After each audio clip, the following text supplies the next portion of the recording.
আসসালামু আলাইকুম। আপনারা সবাই কেমন আছেন? আমিও আল্লাহর রহমতে ভালো আছি।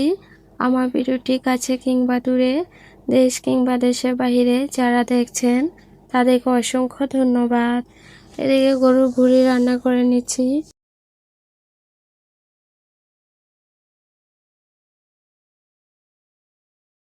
এই চুলার পিছনে যে কত পরিশ্রম রয়েছে তা বলার বাহিরে। আমার শাশুড়িমা কালকে সারাদিন গতকালকে সারাদিন চুলার ভিতরে ধোয়া দিছে, আমি এক চুলায় রান্না করেছি। এদিকে দেখেন জান্নাতি কত বড় একটা পুতুল নিয়ে দাঁড়িয়ে আছে, এটা শিফার নাকি বাবু, ওর কাছে দিয়ে রেখেছে আর খেলনাগুলো ছড়ায় রাখছে আমার রান্নাঘরে। এখন চুলার কথায় আসি। এই চুলাটা আজকে বসাইছি, তো মা বলতেছে এক পর্যায়ে যে এই চুলা নাকি ভেঙে আবার আগের মতো চুলা করে নিতে হবে। তারপরে এক পর্যায়ে সুন্দর হয়েছে, আগুন ধরা অনেক কষ্টের পরে এদিক দিয়ে যে ধোঁয়া বের হয়েছে, খুব সুন্দর জ্বলতেছিল চুলার ভিতরে, মাশাআল্লাহ। এদিকে হচ্ছে কাঁঠাল তরকারি গরম করে নিয়েছি, বাবার জন্য গরুর বট রান্না করেছি, আর এদিকে ডাল গরম করেছি, আর একটা শুটকি তরকারি রান্না করেছি, ওটা ঘরে রেখেছি আর কি। আমার ভিডিওটি যদি ইউটিউব চ্যানেল থেকে দেখে থাকেন প্লিজ সাবস্ক্রাইব করে পাশে থাকবেন, আর পুরাতন আপু ভাইদেরকে অসংখ্য ধন্যবাদ।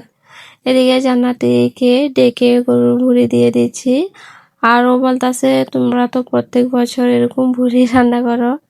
বলতে পারে নাই, ছোট মানুষ যে 2 দিন পর পর ভুঁড়ি রান্না করো, এটা বলতে পারে নাই। তো খেলা করছে, ওইখান থেকে ডেকে পরে নিয়ে আসলাম। এদিকে দেখেন আমার শিফা মার অবস্থা, কিভাবে পুতুলটা দাঁড়ি করায় রেখেছে বিছানার ভিতরে। আমি তো হঠাৎ করে এসে দেখি, ভয় পেয়ে গিয়েছি। তো তারপর আমি একটু ভিডিও করে নিলাম আপনাদের মাঝে শেয়ার করার জন্য, আপনারা আবার ভয় পায়েন না দেখে ভিডিওটা।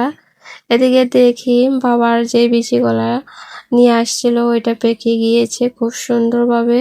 এই কলাটা আমি এত পছন্দ করি না, বাবা অনেক পছন্দ করে খায়। তো আমি এখন অনেক ক্ষুধা লেগেছে, একটা খেয়ে দেখবো কেমন খেতে। বিসমিল্লাহ বলে খেয়ে দেখলাম, এত পরিমাণে মিষ্টি কি বলবো। প্রথম ভিডিও করতে মনে ছিল না, পরে আবার একটু ভিডিওতে নিলাম।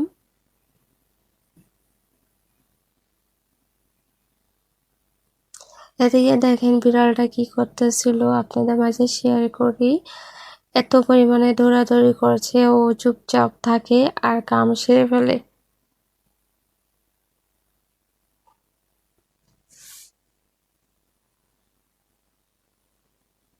এই যে দেখেন গাছে উঠার চেষ্টা করছে, আবার কি বুঝে জানি গাছে উঠবে না, এই আর কি। অনেক সময়ই গাছে উঠে থাকে। এদিকে আমার গোলাপ গাছটা চোখের সামনে দেখতে দেখতে মাশাআল্লাহ বড় হয়ে যাচ্ছে। এই জায়গাটা একটু পরিষ্কার করে দিব, ভালো লাগে না তার জন্য করি না এখন। চারপাশে পেস্তা গাছ উঠেছে, এগুলো কেটে দিতে হবে। এদিকে দেখি কাঁঠাল গাছে কাঁঠালটা কি বলে কি নষ্ট করে ফেলছে আর কি কাঁঠালটা। এই কাঁঠালগুলো আগে পাকে। এদিকে পোলাওয়ের চারাগুলা আহ, আগে অনেক সুন্দর ছিল, এখন নষ্ট হয়ে গিয়েছে। এই যে আমগুলা দেখছেন, 2 বছর ধরে এই গাছটাতে আম হয়ে যেত, 2 বছর ধরে এই গাছে আম ধরতেছিল। তো এদিকে আমি একটু ভিডিও করে নিচ্ছি যে আমাদের পুকুরের পাশেই চা দোকান, আপনারা যদি খেতে চান চা চলে আসবেন আমাদের বাড়ি। এদিকে কথা বলতে বলতে আমি ছাদের উপর উঠে যাচ্ছি আর কলা খাচ্ছি আর কি।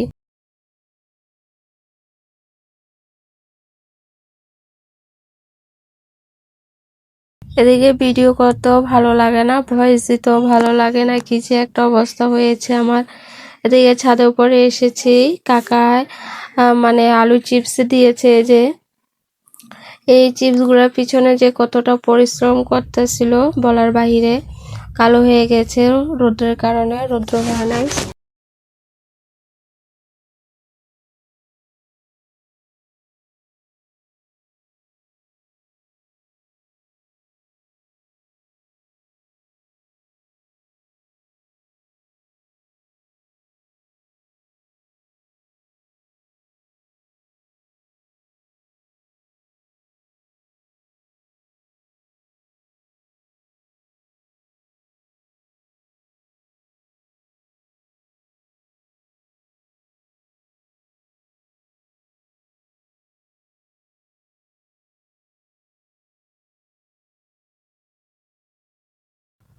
এই কিছুদিন রোদ উঠে নাই, আপনারা তো সবাই জানেন, তার জন্য চিপসগুলো এরকম কালচে কালার হয়ে গিয়েছে।